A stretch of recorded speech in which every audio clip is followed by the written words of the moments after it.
Well, good afternoon. We are here at the Rio Coco Cafe, and we are with Lukas Bagby, one of the founders of the Rio Coco Cafe ministry and business. This is a cup of life, and we're welcoming you today to join us as we just discuss current topics. This setup with the laundry in the background. I thought about that. Shall we move? No, let's just leave it. Okay. This is for samples. Okay. This is so you and Mommy can watch it later. Well, let's just see if we can make a for real episode here, because being at the cafe is a very real thing. So we're going to edit this for the first 47 seconds, if I can figure that out. So welcome to A Cup of Life. We're here at the Rio Coco Cafe today, and we're here with our special guest and co-host now, Lukas Bagby. Lukas has been involved in the Rio Coco Cafe business and ministry since he was about 13 or 12. Do you remember those days? Yeah, vaguely. Vaguely, getting up at 4:30, going to the farmer's market, making coffee. It was funny because we went to the farmer's market last weekend. Uh-huh. It was nice to go there and see, just how far we've come, I guess. Not how far, but that we're still here. That we're still and that's here. Where we came from. And we started doing that, I think, in 2005. Maybe 2008. I think I was 17, so whatever that math is. Maybe 2009. Yeah. Okay. I was still playing in my bands and doing that, and okay. And we were roasting over on 45th. In Richard's warehouse there in that metal building. So, Lukas, you have a very unique perspective of being a committed, innocent bystander to all of these events that have gone around. Born in La Ceiba, Honduras, living your first 7 or 8 years traveling around with us in our airplane, flying back and forth from Vero Beach. It's funny because I don't really remember that. Or there's vague snippets, but yeah. Well, being in that, was it like a car seat thing in the plane? You had to be in a car seat to be strapped in. Yeah. And you and Michaela were sitting side by side. And I remember it was just hours of this noise. It was. Lulls you into a different reality almost. Yeah, it was an hour and 35 minutes from Vero to Key West. And then, remember, we stopped and we get out of the airplane and get a drink, go to the bathroom, get gas. I remember doing that in Fort Pierce with Keith. I have memories of that. Okay. We'd say, let's stop, and we would get lunch at one of his places over there. At the Tiki. There it was, At the Tiki, right. Yeah. But on the trip to Honduras, then it was a long, almost 3 hours and 15 minutes from Key West to Cozumel, which is that island off the Yucatan. Mm. And there you were flying over open ocean for at least an hour and 20, 30 minutes where you can't really see the land. And for me, as the pilot, and then your dad, I'm thinking, okay, if one of these engines goes out, now we're single engine, and we can probably make it. But if we got problems with the other, now we got to land in the water. Yeah. And then I got to land and not flip the airplane. Then I got to reach back and grab the raft that's right behind. It's funny because I remember always seeing that raft in the garage and thinking, this thing looks serious, and always wanting to see it in action. So when you sold it randomly, I don't know how many years ago that was. Yeah. There was a part of me, I was a little sad. I went, I never got to see it. Well, we can get another one, okay? We'll get another one since we have. I guess I could go on YouTube and check it out too. Yeah, we have an airplane. Well, I guess in Indiana Jones you can kind of see it happen. Remember how they jump out of the plane from the sky? Right. Skydive with it. Right, in planes. That was quite the scene. Anyway. And then, to fly from Cozumel down to La Ceiba and to see these towering mountains behind La Ceiba. I remember that. Well, because I've seen it recently. I know, but flying along from Cozumel, you're just flying over open ocean. We're off the coast of Belize, and then suddenly you see these little peaks sticking up, and the closer we get, they stick up more and more, and finally you see that they're big mountains, Yeah, it and was funny actually. Just this morning, I started drawing.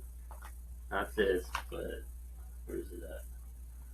I started drawing this, kind of like oh yeah, a right. mountainous landscape, reminiscent of when you're off Utila, the view you see of the Uh-huh, mountains. right. Anyway, it sticks in your mind for sure. So Lucas grew up. We lived in Mesaba. We were flying out to the town, a little village called Alca, which was our refugee community that we lived in.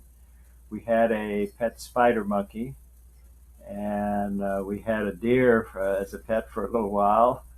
Rest in peace. And yeah, he got eaten by the dogs Oh, for Spike. Spike, brutal life. brutal life in the Mosquitia. But Yeah. so, Luke, you got to be now that you're like a grown-up guy and a responsible person and thinking about these things. What some of those experiences really stood out to sort of make you into the man that you are Oh, today? no. Huh? Uh, I mean, I think having cultural exposure, I think is it changes anyone, whether you think so or not. I think I'm very appreciative of the things I have in America. Being an American is, you're blessed if you're American. Um, but beyond that, I think the lasting impression was spending time with people of another culture that have nothing to offer you really is you just realize that acts of service, are what matter for a human, and their level of happiness and feeling of accomplishment versus what a lot of Western thinking teaches you to be. There's a lot of my friends that are very focused on how much money they're making, and it's all numbers and status quo. And I think I've been raised in a way where we give away most of the money we've gotten, and we give up a lot of our time to people that are less fortunate than us. But through that, um, I have a lot of rich relationships in my life. you do, don't you? I have a great business to run and take care of. There's a lot of things that looking back you go, oh wow, this pathway has led me to a life of this kind of abundance. So I Yeah. think I'm really appreciative of that aspect. And I think in conversation with people my age or younger, I realize that having those cultural experiences where I'm somewhere and I'm with, like I said, with kids I can't talk to and trying to relate and trying to do something nice for them. Um, it widens your perspective on the whole world, and it makes your brain think about things other than the life right in front of you.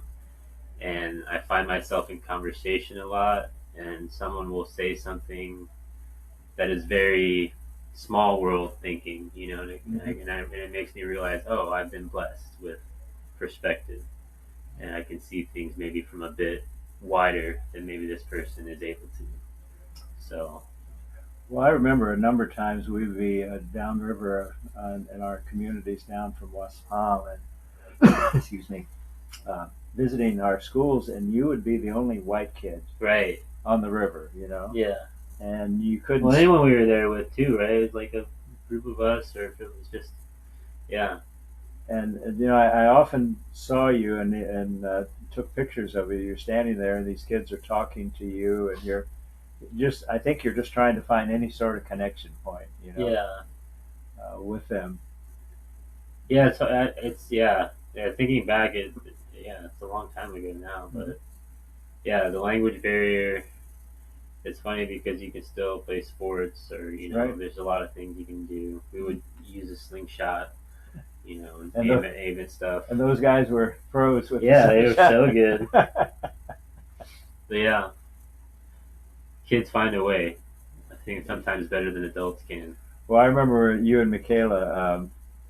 We kind of in this mindset when you guys were like 2 and 3 and 4 years old that we were going to try and raise you in an environment where there were like no guns or violence or anything, so we didn't want to give you plastic toy guns to play with. Yeah, I remember. But then you took toast and you bit the corner out of it, and now you had this thing that you and Michaela were holding toast with the corner bent out, and you were playing cops and robbers or something, with the toast. And Laura and I looked at each other and we thought, well, must be inherent in kids. This is what kids want to do. It's like the whole thing with gun violence and video games. Anyway, we won't get into that, but I played plenty of violent games, and I'm a very chill guy. So along with taking Lucas and Michaela to Honduras and Nicaragua, we also took them to Israel. Mm-hmm. And I don't know how you look back on those times when, for example, we used to go when we were living there that summer, and you and I and Michaela would take our walks on Saturday. Yeah. And we'd walk from our apartment down to the old city, and then we'd wander around, and we were literally just wandering around the city. And I remember one day we ended up in the Garden of Gethsemane. We hopped the rock wall that's beside the road on the other side from the church, and that olive grove is there, and there's a bunch of trash. There's some tires and a bunch of Maccabee beer bottles and Gold Star beer bottles. It was gnarly. It's funny, but also sad. Yeah, it's like it should be a great park or something, But it's just olive grove. It's like a makeshift landfill. And was one of the days we were there? Wasn't there a camel that was walking? Yeah, there's animals in there. It's like a scene in Wasp Palm where there's pigs. Yeah, it was just, especially there was a camel wandering around there one day. And I one time I just was talking to you about Jesus in Gethsemane. Olive press is what that word means. Yeah. How he was really pressed. He was sweating like drops of blood. And he said, "Take this cup from me, Father, but not my will, but your will." And I got kind of emotional about that. And you and Michaela were sitting politely with me. You never let this one go. Guys, how old was I? This is in 2000? 99. 99, guys, I was 7 years old. Okay. And this guy is waxing poetically. How old were you? 40-something? 97. As much as this man 46. could wax up, he was waxing, okay? And for us, we were too young to appreciate the magnitude of teaching we were receiving in that moment. And maybe it fell on slightly, I won't say deaf ears, immature ears. Okay, fair enough. Unripened ears. Well, haven't come of age yet ears. Well, the amazing thing was Michaela just looked up at me, and with just such a serious face, I thought she was going to say something like, "I'm ready to receive Jesus right now." But instead, she said, "Poppy, can we throw rocks at the bottom?" Yes. In fact, I want to throw a rock right now. And so we set up some bottles, and we spent the next few minutes throwing rocks at those bottles. Hey, that's a core memory right there. That and Holy Sepulchre. Okay, so then we walk back into the old city. Guys, we're still 7. I am 7 years old. It's the same day. She is 8 years old. It's the same we're 16 day. months apart. We end up. Just keep that in mind. We end up in the Holy Sepulchre. This is like where Jesus was crucified. Yes, it's a great place. And I've been there as an adult, so I'm redeemed. And so I'm standing in the Greek chapel, which has this beautiful dome with a portrait of Jesus painted. And we're right in front of the edicule, and there where the tomb is. And there's a bench there, and I know there's a bench on the other side of the wall, and I look around and I see Michaela and Lucas are on their knees. And I thought, well, maybe it did. Maybe they got it. They're on their knees. Okay? And I come around the corner, and what are they doing? They're arm wrestling. And they're using the bench, and they're arm wrestling. It was so funny. It's such a memory for me. Listen, you got the attention span of a gnat at that age. Come on. This guy pretends he was never 7. All right. Oh, I was 7. I only hear sombering stories about your young childhood. I went to Auschwitz and looked in the ovens. No, that was I was changed forever. That was Dachau. Okay. Dachau. Okay. Sorry. But I had a bow that my parents bought me with the practice arrows, and I remember writing my name, Michael Bagby, 7 years old. That was on the grip. I remember writing that, 7 years old. Okay, and also you guys with the BB guns and the lights at the school. Well, that's true. That was 4th grade. You were much more. I was 10 at the time. You were in the destruction of glass much more than I was. That was our neighbor Bob, who took us down to the ball field, and he started shooting out the lights with our BB guns, and we thought that was pretty cool to see all that glass, until a cop just pulled up and kind of walked over and said, "What are you guys doing?" Did he grab you by the ear? No, he was just very like, "Well, so what are you guys doing?" And we hid our BB gun behind the backstop of the ball field.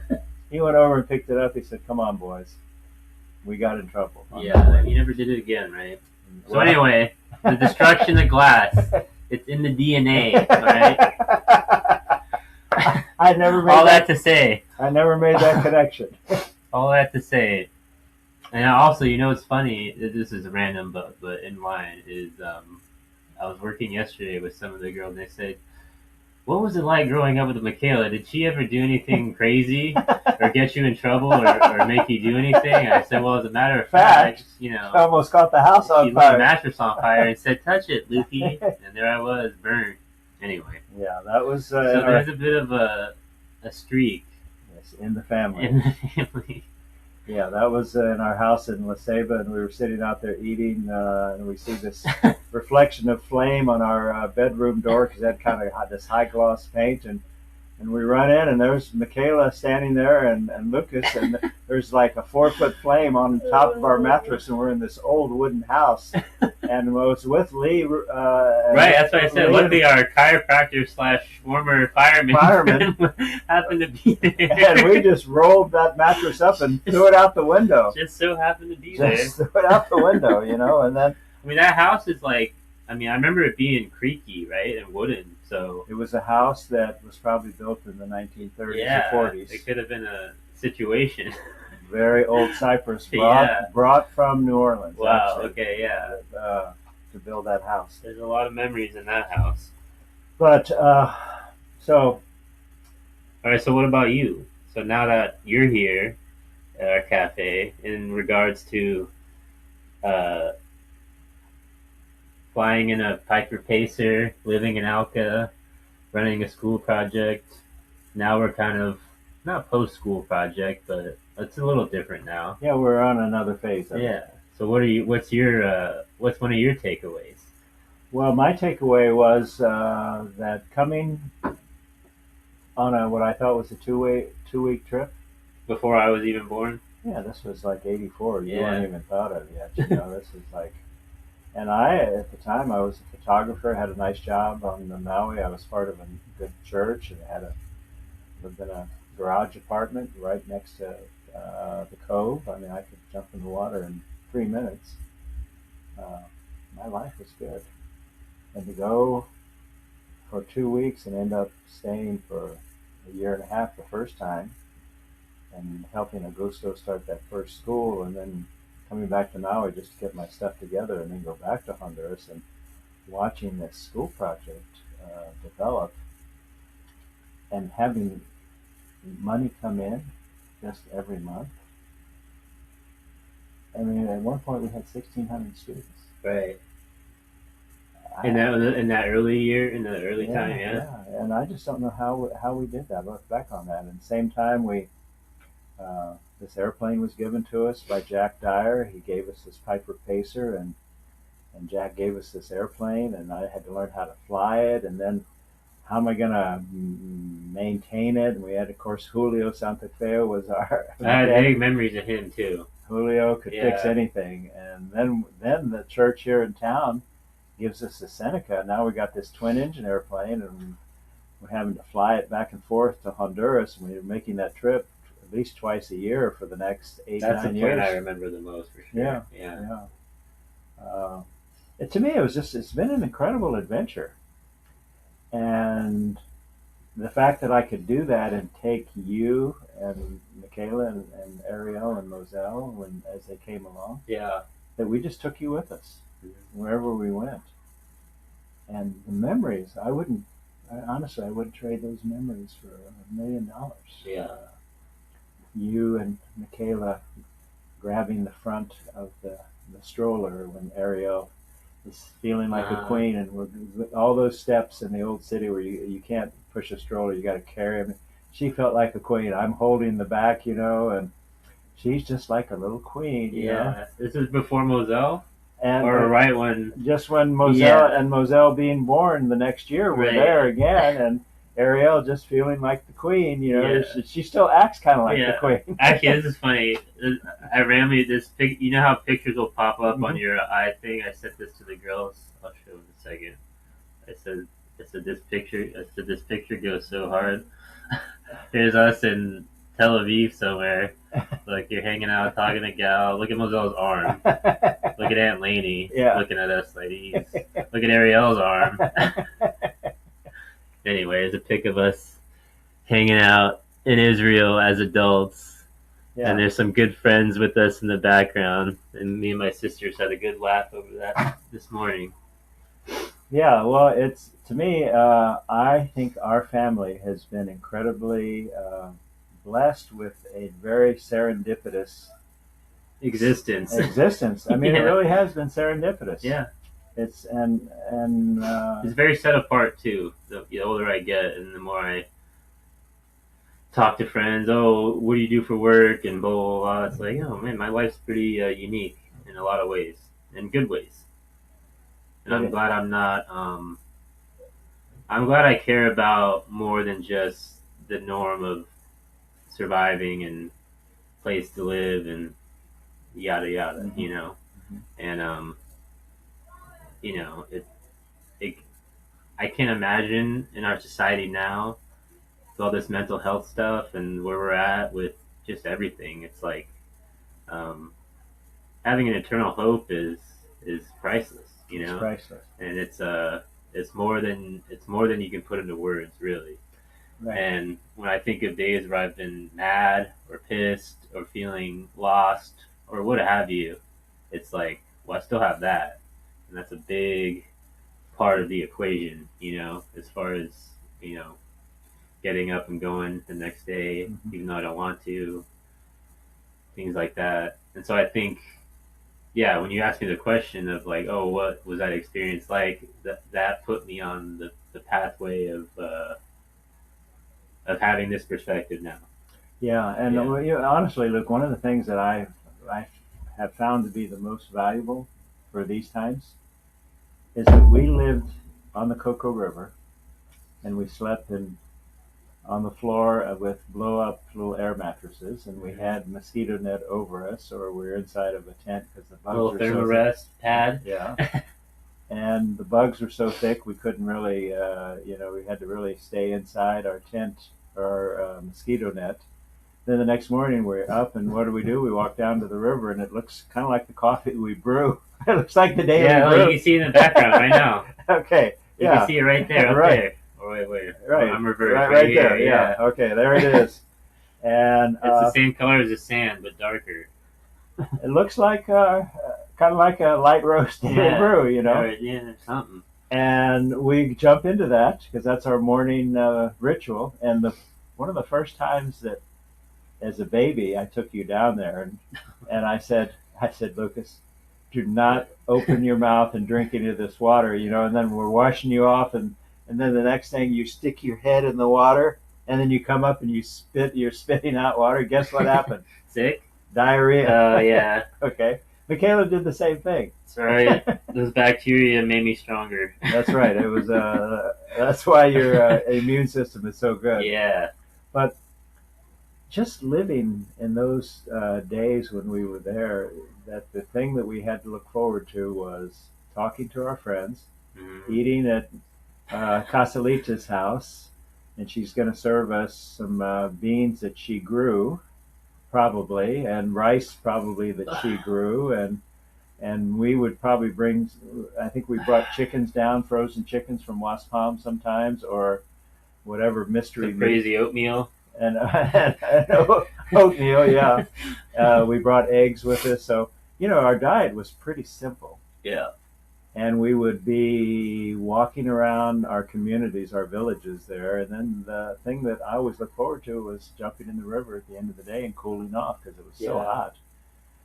Um, Yeah. and then and jumping off the back of our long mahogany canoe, and Yeah. hanging on it and soaping We'd up. have a lot of fun though, swimming, and Mhm. a few of the times when the river was real high, we'd jump off the tree. Remember that? Yeah. Oh, yeah. Right. Yeah.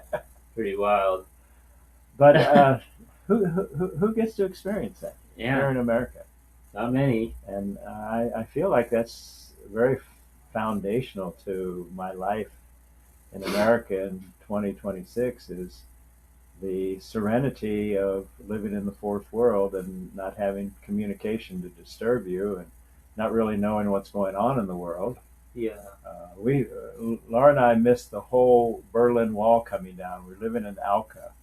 And as you know, I was a student in Luxembourg. I was in Berlin when it was a divided city, and here we are living out in Alca in I think '89, and we're listening to the BBC on our shortwave radio and hearing that they're tearing the wall down. It was an incredible event. Yeah. The world order was changing.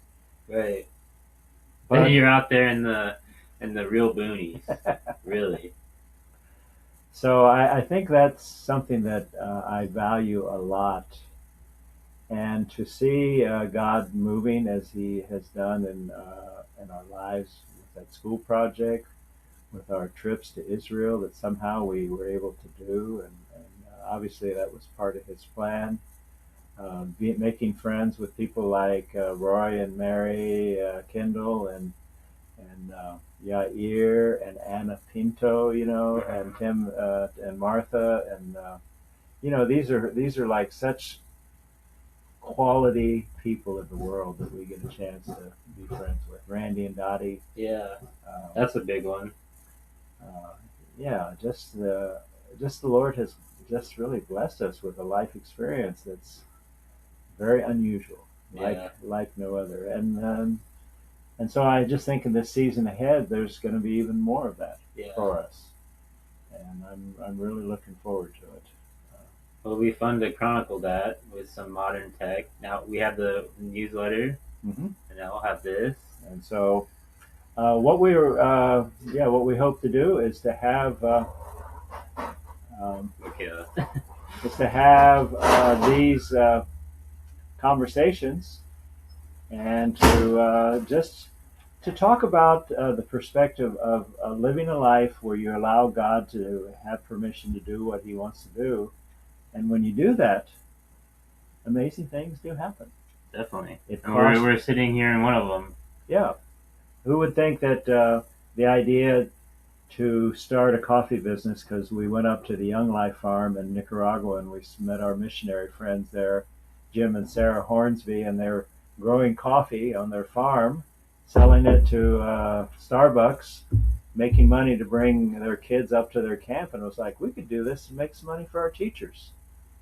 And finding a guy like Larry Larson in Raleigh to roast our coffee and help us import, and then Larry helping us buy a roaster when he couldn't do that anymore, and us learning how to roast coffee. Yeah. Just the whole little progression. At the time, we didn't really know what we were doing or where we were going. Yeah. We can look back now and Well, it was really simple too back then, and it was like a fun little thing, and then it really grew. Because yeah, the days of Larry were it's like so different than it is now. But we learned a lot. We learned a lot, and now it's like, honestly, month to month, I'm not sure how we keep all of this going on.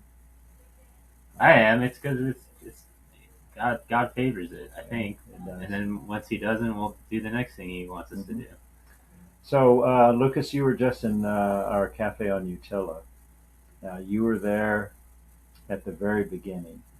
Tell me what your impressions were just being there the week you were in The January, recent February. trip? Yeah, just the restrip. And you on the property. You of course you remember what that property was when we rented it in 2011 and how trashy the backyard was, and Yeah.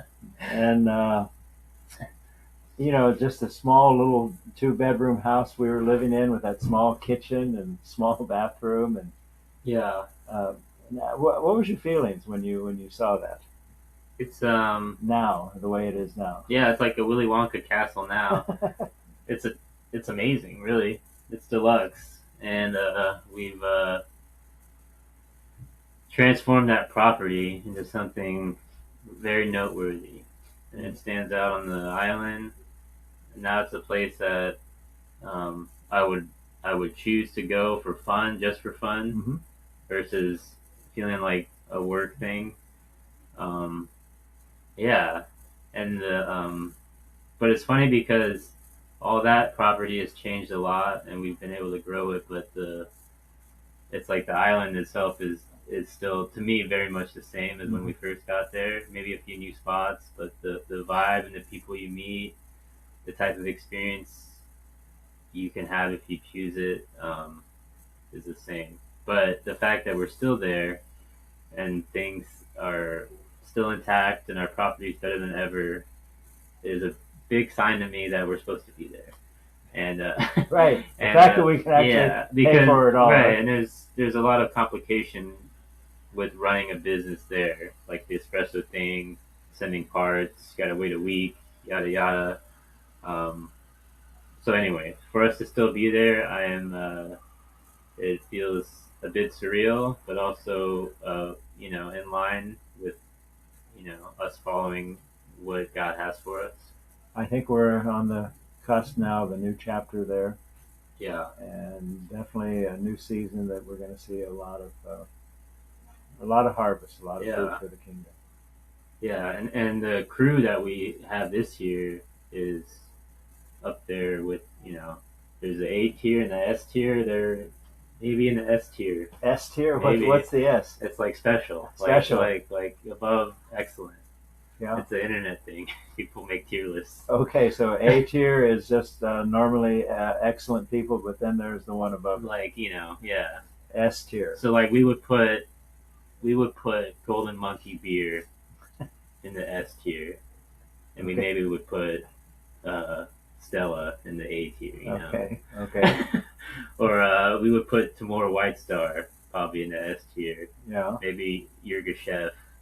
In the A tier. Yeah. Well, I would put in the S tier, Yeah, and I I would would put- say Colombia for me is an A tier. It is an A tier. Yeah. But anyway, so Mhm. that's the tier list. Yeah, But we got a good team. yeah, I'm really happy with those guys, and I think they are called to be there, which is the biggest thing. So All right. Well, I think Lucas, we can sign off on today's episode, but we can pick up our conversation here in the next few days. And there's a lot of things that I think I would like to hear from you on just how you're viewing what's going on in the world, how you see issues that you as an adult are going to have to face here, what the Word of God has meant to you. I think there's a lot of people that are now searching for answers, and they've yeah, tried adventure, they've tried jobs, they've tried financial gains, they've tried comfortable living, and it's not all cracked up. It's not what it's cracked up. you need more than that. You That's need- part of life, but it ain't everything. It ain't everything, right? Well, I look forward to hearing you waxing poetically as an adult with a full functioning brain. I need to come up with a hand gesture while you're waxing really hard. I don't know. I'm trying to because the camera's gonna be on. I'm just gonna be sitting here listening, so I gotta have some. No. I'm going to be asking you the questions, Luke. I think your voice is going to be much more profound in this generation than mine. So, thank you all for joining us for this episode of A Cup of Life, live from the Rio Coco Cafe with my son Lucas. You saw my number one, Michaela, walk in. and walk around and walk out. Hopefully, we'll pull her in for a conversation here in these next weeks. So until the next time, aloha from the Rio Coco Cafe.